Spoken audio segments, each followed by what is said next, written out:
સુપ્રસિદ્ધ યાત્રાધામ અને 51 શક્તિપીઠોમાં સ્થાન પામેલ પાવાગઢ ખાતે ડુંગર પર બિરાજમાન મહાકાળી માતાજી મંદિર પાવાગઢના પવિત્ર સાનિધ્યમાં હોલિકા દહનનો કાર્યક્રમ ભવ્ય અને ધાર્મિક માહોલ વચ્ચે સંપન્ન થયો. પાવાગઢમાં હોળી પ્રગટાવવાનું વિશેષ મહિમા માનવામાં આવે છે. વર્ષોથી ચાલતી આવતી પરંપરાઓ મુજબ અહીં શાસ્ત્રોક્ત વિધિ વિધાન અને વૈદિક મંત્રોચ્ચાર સાથે હોળી પ્રગટાવવામાં આવે છે. ત્યારબાદ આસપાસના આશરે 50 કિલોમીટર વિસ્તારમાં આવેલા ગામોમાં હોલિકા દહનની શરૂઆત કરવામાં આવે છે.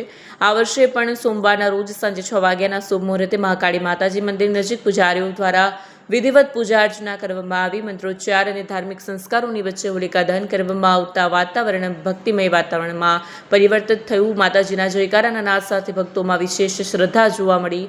હોળી પ્રગટતા ભક્તોએ પ્રદક્ષિણા કરી, ખજૂર, ધાણી, નારિયેળ અને હારદા સહિતની પૂજન સામગ્રી અર્પણ કરી પરિવારના સુખ સમૃદ્ધિ અને કલ્યાણ માટે પ્રાર્થના કરી. કાર્યક્રમ દરમિયાન કાલિકા મંદિર ટ્રસ્ટ પાવાગઢના ટ્રસ્ટીઓ, Halol DYSP PVJ Rathod, Pavagadh police સ્ટેશનના પોલીસ ઇન્સ્પેક્ટર એબી વોરા તેમજ મંદિરના મેનેજર અને સ્ટાફ ઉપસ્થિત રહ્યા હતા. મોટી સંખ્યામાં ભાવિક ભક્તોનું ઘોડાપુર જોવા મળ્યું.